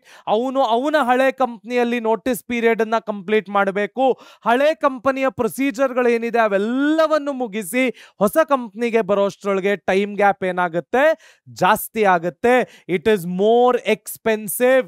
ಅಡ್ವರ್ಟೈಸ್ಮೆಂಟ್ಗಳು ಕೊಡೋದು, ಟೆಸ್ಟ್ ಕಂಡಕ್ಟ್ ಮಾಡೋದು, ಇಂಟರ್ವ್ಯೂಗಳ ಪ್ರೊಸೀಜರ್ ಮಾಡೋದು, ಟ್ರೈನಿಂಗ್ ಕೊಡೋದು, ಡೆವಲಪ್ಮೆಂಟ್ ಮಾಡೋದು, ಇವೆಲ್ಲ ಏನಾಗುತ್ತೆ? ಕಂಪನಿಗೆ ಕಾಸ್ಟ್ ಅನ್ನ ಜಾಸ್ತಿ ಮಾಡುತ್ತೆ. ಹಾಗಾದ್ರೆ ನೆಕ್ಸ್ಟ್ ಏನು ಕಲಿಯ ಸಿಗುತ್ತೆ ನೋಡೋಣ ಬನ್ನಿ. ಎಂಪ್ಲಾಯಿ ರೆಫರಲ್ಸ್ ಅ ಗ್ರೋಯಿಂಗ್ ಟ್ರೆಂಡ್. ಇದು ಸತ್ಯ ಅಂತ ಕೂಡ ನಾನು ಹೇಳ್ತೀನಿ. ಇವತ್ತಿನ ಕಾಲಘಟ್ಟಕ್ಕೆ ಎಷ್ಟೊಂದು ಕಂಪನಿಗಳಲ್ಲಿ ಎಂಪ್ಲಾಯೀಸ್ ಒಂದು ಒಳ್ಳೆ ಟ್ಯಾಲೆಂಟ್ ಅನ್ನ ರೆಫರ್ ಮಾಡಿ ಆ ಟ್ಯಾಲೆಂಟ್ ಕಂಪನಿಯಲ್ಲೇ ಉಳ್ಕೊಂಡ್ರೆ ಎಕ್ಸಿಸ್ಟಿಂಗ್ ಎಂಪ್ಲಾಯೀಸ್ಗೆ ರೆಫರಲ್ ಬೋನಸ್ ಅಂತ ಕೂಡ ದುಡ್ಡನ್ನ ಕೊಡ್ತಾರೆ. ಅದಕ್ಕೆ ನಾವು ಹೇಳೋದು employee referrals is a growing trend ಅಂತ. ಮೊದಲನೆಯದು, 55% ಕ್ವಾಲಿಟಿ ಹೈಯರ್ಗಳು ಸಿಗ್ತಾರೆ. ಎರಡನೆಯದು, 41% technology use. Next 40% plus referral ಹೈಯರಿಂಗ್. ಏನು 55% ಕ್ವಾಲಿಟಿ ಹೈಯರ್ಸ್ ಅಂದ್ರೆ ಏನರ್ಥ? Percentage of talent leaders who see employee referral programs as the top source of quality hires. 41% technology use ಅಂದ್ರೆ ಏನರ್ಥ? Percentage of companies across India using top technology for referral hires. Next, 40% referral hiring andre percentage of hires coming through referrals as top companies like Coca-Cola, Infosys, Genpact and others. So employee referrals are playing a major role in today's recruitment anta ಹೇಳಿದ್ರೆ ಅದು ತಪ್ಪಾಗಲ್ಲ. These statistics are proving it. Next, ಹಾಗಾದ್ರೆ ಏನು ಕಲಿಯಕ್ಕೆ ಸಿಗುತ್ತೆ ನೋಡೋಣ ಬನ್ನಿ. Selection, choosing the best candidate. ಹೇಗೆಲ್ಲ ಒಬ್ಬ ಎಂಪ್ಲಾಯಿಯನ್ನ ಕಂಪನಿಗೆ ಸೆಲೆಕ್ಷನ್ ಮಾಡ್ಕೊಳ್ತಾರೆ? ಅವರವರ ಕಂಪನಿಯಲ್ಲಿ ಅವರವ್ರದೇ ಆದ ಪಾಲಿಸಿಗಳಿರುತ್ತವೆ. ಹಾಗಾದ್ರೆ ಒಂದು ಕಾಮನ್ ಬೇಸ್ ಕೊಟ್ಟು ಹೇಗೆ ಸೆಲೆಕ್ಟ್ ಮಾಡ್ಕೊಳ್ತಾರೆ ಅನ್ನೋದಕ್ಕೆ ಒಂದಷ್ಟು ಸ್ಟೇಜ್ಗಳನ್ನ ನೋಡೋಣ. ಮೊದಲನೆಯದು ಪ್ರಿಲಿಮಿನರಿ ಸ್ಕ್ರೀನಿಂಗ್. ಹೇಗೆ ಪ್ರಿಲಿಮಿನರಿ ಸ್ಕ್ರೀನಿಂಗ್ ಅನ್ನ ಮಾಡ್ತಾರೆ? Eliminating unqualified applicants based on application forms ಮತ್ತು ಇನಿಷಿಯಲ್ ಇಂಟರ್ವ್ಯೂಸ್. ಸೊ ನನಗೆ ಒಂದು ಪೋಸ್ಟಿಗೆ 1,000 ಅಪ್ಲಿಕೇಶನ್ ಬಂದಿರುತ್ತೆ. ಮೊದಲನೇ ಮೆಥಡ್ ಹೇಗೆ ಅವರನ್ನ ಫಿಲ್ಟರ್ ಔಟ್ ಮಾಡೋದು? ಅಪ್ಲಿಕೇಶನ್ ಅಲ್ಲಿ ಏನಾದ್ರು ಮಿಸ್ಟೇಕ್ ಇದ್ರೆ, ರಾಂಗ್ ಕ್ವಾಲಿಫಿಕೇಶನ್ಗಳನ್ನ ಕೊಟ್ಟಿದ್ರೆ, ಅಥವಾ ಒಂದಷ್ಟು ಇನಿಷಿಯಲ್ ಇಂಟರ್ವ್ಯೂಗಳನ್ನು ತಗೊಂಡು ಇವರು ಸರಿ ಇಲ್ಲ, ಈ ಪೋಸ್ಟಿಗೆ ಬೇಕಾಗಿಲ್ಲ ಅಂತ ಡಿಸೈಡ್ ಮಾಡಿ ಅವರನ್ನ ಫಿಲ್ಟರ್ ಔಟ್ ಮಾಡ್ತಾರೆ. Second, selection test. Okay, filter out ಮಾಡಿ ಆಯ್ತು. ಈಗ ಫರ್ದರ್ ಸ್ಟೇಜ್ಗೆ ಅವ್ರಿಗೆ ಹೇಗೆ ಕರ್ಕೊಂಬರೋದು? ಆಪ್ಟಿಟ್ಯೂಡ್ ಟೆಸ್ಟ್ಗಳನ್ನ ಕೊಡೋದಾಗಿರ್ಬೋದು, ಅವರ ಲಾಜಿಕಲ್ ರೀಸನಿಂಗ್ ಅನ್ನ ಟೆಸ್ಟ್ ಮಾಡೋದಾಗಿರ್ಬೋದು, ಎಮೋಷನಲ್ ಇಂಟೆಲಿಜೆನ್ಸ್ ನ ಟೆಸ್ಟ್ ಮಾಡೋದಾಗಿರ್ಬೋದು, ಇಂಟೆಲಿಜೆನ್ಸ್ ಕೋಶಿಯಂಟ್ ನ ಟೆಸ್ಟ್ ಮಾಡೋದಾಗಿರ್ಬೋದು. ಇವೆಲ್ಲದಕ್ಕೂ ನಾವೇನಂತ ಕರಿತೀವಿ? Selection test. Next, employment interview. Okay, preliminary round ಆಯ್ತು, ಸೆಲೆಕ್ಷನ್ ಟೆಸ್ಟ್ ಆಯ್ತು. ಈಗ ಎಂಪ್ಲಾಯ್ಮೆಂಟ್ ಇಂಟರ್ವ್ಯೂ ಮಾಡುವಂತಹ ಸಮಯ ಅವರಿಗೆ ಫಾರ್ಮಲ್ ಇನ್ ಡೆಪ್ತ್ ಕಾನ್ವರ್ಸೇಷನ್, ಅದು HR ರೌಂಡ್ ಆಗಿರ್ಬೋದು, ಟೆಕ್ನಿಕಲ್ ರೌಂಡ್ ಆಗಿರ್ಬೋದು, ಫೌಂಡರ್ ರೌಂಡ್ ಆಗಿರ್ಬೋದು. ಏನ್ HR ರೌಂಡ್ ಅಂದ್ರೆ ಹ್ಯೂಮನ್ ರಿಸೋರ್ಸ್ ಮ್ಯಾನೇಜರ್ ಜೊತೆ ಮಾತಾಡ್ತಕ್ಕಂಥದ್ದು. ಏನು ಟೆಕ್ನಿಕಲ್ ರೌಂಡ್ ಅಂದ್ರೆ ನಾವು ಯಾವ ಪೋಸ್ಟಿಗೆ ಸೆಲೆಕ್ಟ್ ಆಗ್ತಾ ಇದ್ದೀವಿ ಅದಕ್ಕೆ ಬೇಕಾಗಿರ್ತಕ್ಕಂಥ ಟೆಕ್ನಿಕಲ್ ಸ್ಕಿಲ್ಸ್ ಅನ್ನ ಡಿಸ್ಪ್ಲೇ ಮಾಡ್ತಕ್ಕಂತಹ ರೌಂಡ್ ಆಗಿರ್ಬೋದು. ನಮ್ಮ HR ರೌಂಡ್ ಮತ್ತು ಟೆಕ್ನಿಕಲ್ ರೌಂಡ್ ರೌಂಡ್ ಆದ ನಂತರ ಆ ಕಂಪನಿಯ ಫೌಂಡರ್ ಯಾರಿದ್ದಾರೆ, ಚೇರ್ಮನ್ ಯಾರಿದ್ದಾರೆ, ಡೈರೆಕ್ಟರ್ ಯಾರಿದ್ದಾರೆ, ಅವರ ಜೊತೆ ಮಾತಾಡ್ತಕ್ಕಂಥದ್ದು, ಅವರ ಜೊತೆ ಕಾನ್ವರ್ಸೇಷನ್ ಮಾಡ್ತಕ್ಕಂಥದ್ದು, ಅದಕ್ಕೆ ನಾವೇನಂತ ಕರಿತೀವಿ, employment interview. Next reference check. So ಎಲ್ಲ ಆದ ನಂತರ ಈ ವ್ಯಕ್ತಿಯ ಬ್ಯಾಕ್ ಗ್ರೌಂಡ್ ಹೇಗಿದೆ, ಅವನ ಮೇಲೆ ಪೊಲೀಸ್ FIR ಇದೆಯಾ, ಅವನ ಕ್ಯಾರೆಕ್ಟರ್ ಸರಿ ಇಲ್ವಾ, ಅವನ ಬಗ್ಗೆ ಯಾವ್ದಾದ್ರೂ ಕಂಪ್ಲೇಂಟ್ಗಳಿದ್ಯಾ, ಅವನು ಯಾವ್ದಾದ್ರೂ ಕ್ರೈಮ್ ಅಲ್ಲಿ ಇನ್ವಾಲ್ವ್ ಆಗಿದ್ದಾನ, ಅವನ ನಡತೆ ಒಟ್ಟಾರೆ ಹೇಗಿದೆ, ಇವೆಲ್ಲವನ್ನ ತಿಳ್ಕೊಳ್ಳಿಕ್ಕೆ ರೆಫರೆನ್ಸ್ ಚೆಕ್ ಅಂತೀವಿ. ಲಾಸ್ಟ್ ಇದೆಲ್ಲವನ್ನು ತಿಳ್ಕೊಂಡ ಮೇಲೆ ಅವನಿಗೆ ಆಫರ್ ಲೆಟರ್ ಅಥವಾ ಅಪಾಯಿಂಟ್ಮೆಂಟ್ ಆರ್ಡರ್ ಅನ್ನ ರಿಲೀಸ್ ಮಾಡ್ತೀವಿ. ಅದಕ್ಕೆ ಏನಂತ ಕರಿತೀವಿ, ಫೈನಲ್ ಡಿಸಿಷನ್. ಹಾಗಾದ್ರೆ ನೆಕ್ಸ್ಟ್ ಏನು ಕಲಿಯಕ್ಕೆ ಸಿಗತ್ತೆ ನೋಡೋಣ ಬನ್ನಿ. ಇಂಪಾರ್ಟೆಂಟ್ ಸೆಲೆಕ್ಷನ್ ಟೆಸ್ಟ್ಗಳು. ನಾವು ಸೆಲೆಕ್ಷನ್ ಟೆಸ್ಟ್ಗಳ ಬಗ್ಗೆ ಮಾತಾಡಿದ್ವಿ. ಹಾಗಾದ್ರೆ ಇಂಪಾರ್ಟೆಂಟ್ ಸೆಲೆಕ್ಷನ್ ಟೆಸ್ಟ್ಗಳನ್ನ ಯಾವುದು ಕಂಪನಿಗಳು ಮಾಡುತ್ತವೆ? ಮೊದಲನೆಯದು ಇಂಟೆಲಿಜೆನ್ಸ್ ಟೆಸ್ಟ್. ಇದು ನಮ್ಮ IQ ಅನ್ನ ಟೆಸ್ಟ್ ಮಾಡುತ್ತೆ. So it measures the level of intelligence quotient. ಒಬ್ಬ ವ್ಯಕ್ತಿಯ IQ ಅನ್ನ ಟೆಸ್ಟ್ ಮಾಡಲಿಕ್ಕೆ ಮಾಡತಕ್ಕಂತಹ ಟೆಸ್ಟ್ಗಳೇ intelligence test. Next aptitude test. ಒಬ್ಬ ವ್ಯಕ್ತಿಯನ್ನ ಹೇಗೆ ಅವನ ಲರ್ನಿಂಗ್ ಪೊಟೆನ್ಷಿಯಲ್ ಇದೆ ಅಂತ ಚೆಕ್ ಮಾಡಲಿಕ್ಕೆ ಇರ್ತಕ್ಕಂತಹ ಟೆಸ್ಟೇ aptitude test. Next personality test. ಒಬ್ಬ ವ್ಯಕ್ತಿ ಯಾವ ರೀತಿ ತನ್ನ ಪರ್ಸನಾಲಿಟಿಯನ್ನ ಗ್ರೋ ಮಾಡ್ಕೊಂಡಿದ್ದಾನೆ, ಯಾವ ರೀತಿ ಅವನು ಸಿಚುವೇಶನ್ಗಳನ್ನ ಹ್ಯಾಂಡಲ್ ಮಾಡ್ತಾನೆ, ಯಾವ ರೀತಿ ಅವನು ಸಿಚುವೇಶನ್ಗಳನ್ನ ಟ್ಯಾಕಲ್ ಮಾಡಿ ಬೆಸ್ಟ್ ರಿಸಲ್ಟ್ಸ್ ಅನ್ನ ಕೊಡ್ತಾನೆ, ಇವೆಲ್ಲವನ್ನು ಚೆಕ್ ಮಾಡಲಿಕ್ಕೆ ನಾವು ಪರ್ಸನಾಲಿಟಿ ಟೆಸ್ಟ್ ಅಂತೀವಿ. ಇದು ಒಂದು ರೀತಿಯ ಎಮೋಷನಲ್ ಕೋಶಿಯಂಟ್ ಟೆಸ್ಟ್ ಅಂತ ಕರೆದ್ರೂ ಕೂಡ ಅದು ತಪ್ಪಾಗೋದಿಲ್ಲ. Next trait test. ಯಾವ ರೀತಿ ಅವನ ಎಕ್ಸಿಸ್ಟಿಂಗ್ ಸ್ಕಿಲ್ಗಳಿವೆ, ಪ್ರೊಫಿಷಿಯನ್ಸಿ ಇದೆ, ಪ್ರೊಫೆಷನಲ್ ಮತ್ತು ಟೆಕ್ನಿಕಲ್ ಆಗಿ ಅವನು ಹೇಗೆ ಬಿಹೇವ್ ಮಾಡ್ತಾನೆ, ಅವನು ಯಾವ ಎಕ್ಸಿಬಿಷನ್ ಆಫ್ ಸ್ಕಿಲ್ಗಳನ್ನ ಮಾಡ್ತಾನೆ, ಇವೆಲ್ಲವನ್ನು ಟೆಸ್ಟ್ ಮಾಡಲಿಕ್ಕೆ ನಾವೇನಂತೀವಿ, ಟ್ರೇಡ್ ಟೆಸ್ಟ್ಸ್ ಅಂತೀವಿ. ಹಾಗಾದ್ರೆ ನೆಕ್ಸ್ಟ್ ಏನು ಕಲಿಯಕ್ಕೆ ಸಿಗತ್ತೆ ನೋಡೋಣ ಬನ್ನಿ. Final steps in the selection process ಏನು? ಮೊದಲನೆಯದು ಸೆಲೆಕ್ಷನ್ ಡಿಸಿಷನ್. ಅವನು ಆ ಕ್ಯಾಂಡಿಡೇಟು ಆ ಪೋಸ್ಟಿಗೆ ಸರಿಯಾದ ಕ್ಯಾಂಡಿಡೇಟ್ ಅವನೇ ಬೇಕು ಅಂತ ಡಿಸೈಡ್ ಆದಮೇಲೆ ಅವನಿಗೆ ಆ ಡಿಸಿಷನ್ ಅನ್ನ ಕಮ್ಯುನಿಕೇಟ್ ಮಾಡಬೇಕು. ಕಮ್ಯುನಿಕೇಟ್ ಮಾಡಿದ ನಂತರ ಮೆಡಿಕಲ್ ಎಕ್ಸಾಮಿನೇಷನ್ ನಡಿಬೇಕು. ಸೊ ಅವನು ಆ ಪೋಸ್ಟ್ಗೆ ಫಿಟ್ ಇದ್ದಾನ, ಫಿಸಿಕಲಿ ಫಿಟ್ ಇದ್ದಾನ, ಮೆಂಟಲಿ ಫಿಟ್ ಇದ್ದಾನ, ಎಮೋಷನಲಿ ಫಿಟ್ ಇದ್ದಾನ, ಮೆಡಿಕಲ್ ಎಕ್ಸಾಮಿನೇಷನ್ ಮುಖಾಂತರ ತಿಳ್ಕೊಳ್ಬೇಕು. ನೆಕ್ಸ್ಟ್ ಅವನಿಗೆ ಕಾಂಟ್ರಾಕ್ಟ್ ಆಫ್ ಎಂಪ್ಲಾಯ್ಮೆಂಟ್ ಅನ್ನ ಅರ್ಥ ಮಾಡಿಸ್ಕೊಡ್ಬೇಕು. ಫೈನಲ್ ಆಗಿ ಅವನಿಗೆ ಜಾಬ್ ಆಫರ್ ಅನ್ನ ರಿಲೀಸ್ ಮಾಡಬೇಕು. ಅವನು ಆ ಕಾಂಟ್ರಾಕ್ಟ್ ಗಳಿಗೆ ಒಪ್ಪಿಗೆ ಕೊಟ್ಟು ಸಹಿ ಹಾಕದ ಮೇಲೆ ಆ ಕಂಪನಿ ತನ್ನ ಅಪಾಯಿಂಟ್ಮೆಂಟ್ ಆರ್ಡರ್ ಅನ್ನ ಅಥವಾ ಆಫರ್ ಲೆಟರ್ ಅನ್ನ ರಿಲೀಸ್ ಮಾಡಿ ಅವನಿಗೆ ಎಂಪ್ಲಾಯ್ಮೆಂಟ್ ಅನ್ನ ಕೊಡ್ತಾರೆ. ನೆಕ್ಸ್ಟ್ ಹಾಗಾದ್ರೆ ಏನು ಕಲಿಯಕ್ಕೆ ಸಿಗತ್ತೆ ನೋಡೋಣ ಬನ್ನಿ. Next topic, the impact of selection decisions. ಏನಿದರ ಅರ್ಥ? ಮೊದಲನೆಯದು ಸಕ್ಸೆಸ್ಫುಲ್ ಅಕ್ಸೆಪ್ಟೆನ್ಸ್. ಯಾವ ವ್ಯಕ್ತಿ ನಿಜವಾಗ್ಲೂ ಪರ್ಫಾರ್ಮ್ ಮಾಡ್ತಾ ಇದ್ದ, ಅವನು ಪರ್ಫಾರ್ಮ್ ಮಾಡೇ ಮಾಡ್ತಾನೆ ಅನ್ನೋ ಪ್ರೆಡಿಕ್ಷನ್ ಮುಂಚೆಯೇ ಆಗಿರುತ್ತೆ. ಅದಕ್ಕೆ ನಾವೇನಂತ ಕರಿತೀವಿ, successful acceptance. Next successful rejection.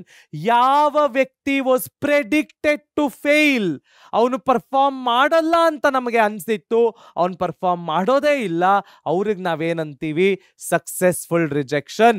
Next reject error. Reject error ಅಂದ್ರೆ ಏನು? Rejecting candidates who would have succeeded. ಆ ವ್ಯಕ್ತಿಗಳಿಗೆ ನಾವು ಕೆಲಸ ಕೊಟ್ಟಿದ್ರೆ ಅವರು ಸಕ್ಸೆಸ್ಫುಲ್ ಆಗಿರೋರು, ಆದ್ರೆ ನಮ್ಮ ಪ್ರೆಡಿಕ್ಷನ್ಗಳು ತಪ್ಪಾಯ್ತು, ಅವನು ಫೇಲ್ ಆಗ್ತಾ ಇದ್ದ ಅಂತ ನನಗನ್ನಿಸ್ತಾ ಇತ್ತು, ಆದ್ರಿಂದ ಅವನಿಗೆ ರಿಜೆಕ್ಟ್ ಮಾಡಿದ್ವಿ. ಅದಕ್ಕೇನಂತೀವಿ, ರಿಜೆಕ್ಟ್ ಎರರ್. ಅದೇ ರೀತಿಯಲ್ಲಿ ಅಕ್ಸೆಪ್ಟ್ ಎರರ್. ನಾನು ಆ ವ್ಯಕ್ತಿ ಚೆನ್ನಾಗಿ ಪರ್ಫಾರ್ಮ್ ಮಾಡ್ತಾನೆ ಅನ್ಕೊಂಡು ಅವನಿಗೆ ಆ ಕೆಲಸವನ್ನ ಕೊಟ್ಟೆ, ಆದ್ರೆ ಅವನು ಪರ್ಫಾರ್ಮೆನ್ಸ್ ಅನ್ನ ತೋರಿಸ್ಲೇ ಇಲ್ಲ. ಅಂತಹ ಎರರಿಗೆ ನಾವೇನಂತೀವಿ, ಅಕ್ಸೆಪ್ಟ್ ಎರರ್ ಅಂತೀವಿ. ಹಾಗಾದ್ರೆ ನೆಕ್ಸ್ಟ್ ಏನು ಕಲಿಯಕ್ಕೆ ಸಿಗುತ್ತೆ ನೋಡೋಣ ಬನ್ನಿ. Training and development, investing in people. Training and development ಅಲ್ಲಿ ಏನೆಲ್ಲ ಕಲಿಯ ಸಿಗುತ್ತೆ? ಮೊದಲನೆಯದು ಸಿಸ್ಟಮ್ಯಾಟಿಕ್ ಲರ್ನಿಂಗ್. ಯಾವುದೇ ಒಂದಷ್ಟು ವ್ಯಕ್ತಿಗಳನ್ನ ನಾವು ಹೊಸದಾಗಿ ಆರ್ಗನೈಸೇಷನ್ಗೆ ತಂದಾಗ ಅವರಿಗೆ ಒಂದು ಎನ್ವಿರಾನ್ಮೆಂಟ್ ಅನ್ನ ಕ್ರಿಯೇಟ್ ಮಾಡೋದು ಬಹಳ ಇಂಪಾರ್ಟೆಂಟ್ ಆಗುತ್ತೆ. ಅವರಿಗೆ ಒಂದು ಸಿಸ್ಟಮ್ಯಾಟಿಕ್ ಆಗಿ ನಮ್ಮ ಎನ್ವಿರಾನ್ಮೆಂಟ್ಗೆ, ನಮ್ಮ ಆಫೀಸಿಗೆ ಯಾವ ಯಾವ ಸ್ಕಿಲ್ಸ್ ಬೇಕು ಕಲಿಸ್ತಕ್ಕಂಥದ್ದು ಬಹಳ ಇಂಪಾರ್ಟೆಂಟ್ ಆಗುತ್ತೆ. For that training and development will play a very big role. ನಾವು ಯಾವಾಗ ವ್ಯಕ್ತಿಗಳಿಗೆ ಟ್ರೈನಿಂಗ್ ಕೊಡ್ತೀವಿ, ಅವರು ಸಿಸ್ಟಮ್ಯಾಟಿಕ್ ಆಗಿ ಕಲಿಕೆಯನ್ನ ಮಾಡಲಿಕ್ಕೆ ಶುರು ಮಾಡ್ತಾರೆ. ಅದರಿಂದ ನಮ್ಮ ಆರ್ಗನೈಸೇಷನಿನ ಪ್ರೊಡಕ್ಟಿವಿಟಿ ಜಾಸ್ತಿ ಆಗುತ್ತೆ. Next, career growth. ಯಾವಾಗ ನಾವು ಟ್ರೈನಿಂಗ್ ಅನ್ನ ಕೊಟ್ಟು ಇಂಡಿವಿಜುವಲ್ಸ್ ಅನ್ನ ಡೆವಲಪ್ ಮಾಡ್ತೀವಿ, ಅವರು ಅವರ ಕರಿಯರ್ ಗ್ರೋತ್ ನ ಬಗ್ಗೆ ಫೋಕಸ್ ಮಾಡಲಿಕ್ಕೆ ಶುರು ಮಾಡ್ತಾರೆ. ಕರಿಯರ್ ಟ್ರೈನಿಂಗ್ಗಳ ಬಗ್ಗೆ ಫೋಕಸ್ ಮಾಡಲಿಕ್ಕೆ ಶುರು ಮಾಡ್ತಾರೆ. ಅವರ ಕರಿಯರ್ನ ಹೇಗೆ ನೆಕ್ಸ್ಟ್ ಲೆವೆಲ್ಗೆ ತಗೊಂಡು ಹೋಗಬೇಕು ಅನ್ನೋದ್ರ ಬಗ್ಗೆ ಯೋಚಿಸ್ಲಿಕ್ಕೆ ಶುರು ಮಾಡ್ತಾರೆ. Training and development will help in career growth. Next, adaptability. ಅವರು ನಮ್ಮ ಸಂಸ್ಥೆಗೆ ಬಂದಿರತಕ್ಕಂತಹ ಹೊಸ ವ್ಯಕ್ತಿಗಳು, ಅವರಿಗೆ ನಾವು ಸ್ಕಿಲ್ಸ್ ಅನ್ನ ಕೊಡಬೇಕಾಗತ್ತೆ. ಆವಾಗಷ್ಟೇ ಅವರು ನಮ್ಮ ಕಂಪನಿಗೆ ಅಡಾಪ್ಟ್ ಆಗ್ಲಿಕ್ಕೆ ಸಾಧ್ಯ. ನಮ್ಮ ಕಂಪನಿಗೆ ಬೇಕಾಗಿರ್ತಕ್ಕಂತಹ ಸ್ಕಿಲ್ಸ್ ಅನ್ನ ಎಕ್ಸಿಬಿಟ್ ಮಾಡಲಿಕ್ಕೆ ಸಾಧ್ಯ. ಆದ್ದರಿಂದ training and development improves adaptability.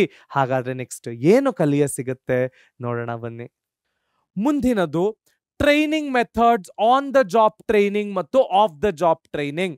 ಏನು ಆನ್ ದ ಜಾಬ್ ಟ್ರೈನಿಂಗ್ ಅಂದ್ರೆ, ಯಾವುದೇ ಒಬ್ಬ ವ್ಯಕ್ತಿಗೆ ಅವನು ಮಾಡ್ತಾ ಇರ್ತಕ್ಕಂತಹ ಕೆಲಸಗಳಲ್ಲಿ ಆನ್ ದ ಜಾಬ್ ಅಂದ್ರೆ ಇನ್ಸೈಡ್ ದಿ ಆಫೀಸ್ ಟ್ರೈನಿಂಗ್ ಕೊಟ್ಟು ಹ್ಯಾಂಡ್ಸ್ ಆನ್ ಎಕ್ಸ್ಪೀರಿಯನ್ಸ್ ಅನ್ನ ಕೊಡೋದಕ್ಕೆ ನಾವು ಆನ್ ದ ಜಾಬ್ ಮೆಥಡ್ ಅಂತೀವಿ. ಅಂದ್ರೆ ಅಪ್ರೆಂಟಿಸ್ಶಿಪ್ ಪ್ರೋಗ್ರಾಮ್. ಯಾವುದೋ ಒಂದಷ್ಟು ಕಂಪನಿಗಳಲ್ಲಿ ಒಂದಷ್ಟು ಟ್ರೈನಿ ಪೋಸ್ಟ್ಗಳಿವೆ. ಆನ್ ದ ಜಾಬ್ ಅಂದ್ರೆ ಹ್ಯಾಂಡ್ಸ್ ಆನ್ ಎಕ್ಸ್ಪೀರಿಯನ್ಸ್ ಆ ಕೆಲಸದಲ್ಲಿ ಆ ವ್ಯಕ್ತಿಗೆ ಸಿಗುತ್ತೆ. ಮೆಕ್ಯಾನಿಕ್ಗಳು, ಕಾರ್ಪೆಂಟರ್ಗಳು, ಪ್ಲಂಬರ್ಗಳು, ಇವೆಲ್ಲ ಅಪ್ರೆಂಟಿಸ್ಶಿಪ್ ಟ್ರೈನಿಂಗ್ ಪ್ರೋಗ್ರಾಮ್ಗಳು ಅಂದ್ರೆ ತಪ್ಪಾಗೋದಿಲ್ಲ.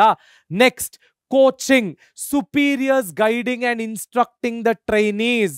ನೆಕ್ಸ್ಟ್, ಇಂಟರ್ನ್ಶಿಪ್ ಟ್ರೈನಿಂಗ್ ಮತ್ತು ಜಾಬ್ ರೊಟೇಷನ್. ಜಾಬ್ ರೊಟೇಷನ್ ಅನ್ನ ನೀವು ಬ್ಯಾಂಕ್ಗಳಲ್ಲಿ ನೋಡಬಹುದು.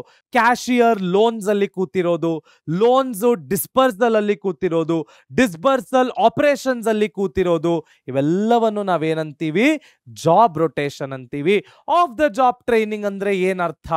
ಕ್ಲಾಸ್ ರೂಮ್ ಲೆಕ್ಚರ್ಗಳನ್ನ ಕೊಡೋದು, ಕಾನ್ಫರೆನ್ಸ್ಗಳನ್ನ ಮಾಡಿಸೋದು, ಫಿಲಂ ಮುಖಾಂತರ ಅವರಿಗೆ ತಿಳಿಸ್ಕೊಡೋದು, ಕೇಸ್ ಸ್ಟಡಿ, ಕಂಪ್ಯೂಟರ್ ಮಾಡೆಲ್ ಇದ್ರ ಪ್ರಕಾರ ಅಥವಾ ಪ್ರೋಗ್ರಾಮ್ಡ್ ಇನ್ಸ್ಟ್ರಕ್ಷನ್ಗಳ ಪ್ರಕಾರ ಅವ್ರಿಗೆ ತಿಳಿಸ್ಕೊಡೋದು, ಇವೆಲ್ಲ ಏನಾಗುತ್ತೆ? Of the job training.